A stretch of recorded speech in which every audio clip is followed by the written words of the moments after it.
Om Namah Shivaya. Hi friends, how are you? In this video we are going to learn about the types of muscular tissue. From the point of view of its histological structure, muscle is of three types. First one is skeletal muscle, second smooth muscle, and third cardiac muscle. First we are going to learn about the skeletal muscle.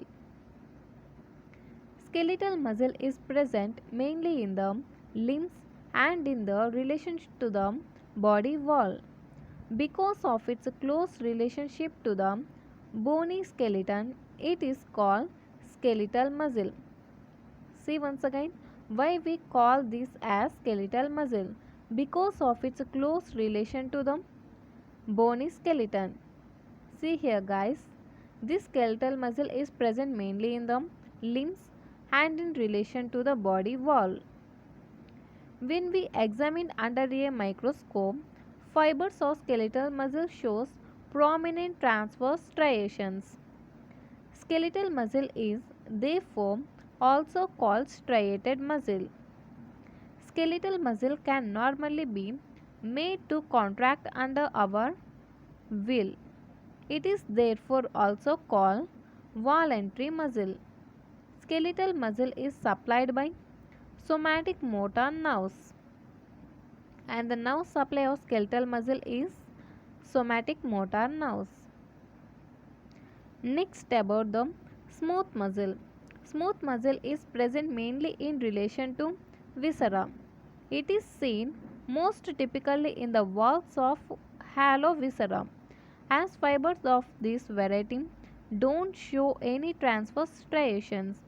Hence we call this as smooth muscle or non-striated muscle. As a rule, contraction of smooth muscle is not under our control, and smooth muscle is therefore also called involuntary muscle. And the nerve supply of smooth muscle through autonomic nerves. Next about the cardiac muscle. Cardiac muscle is present exclusively in the heart. It resembles smooth muscle in being involuntary, but it resembles a striated muscle in that the fibers of cardiac muscle also show transverse striations. Cardiac muscle has an inherent rhythmic contractility, the rate of which can be modified by autonomic nerves that supply it.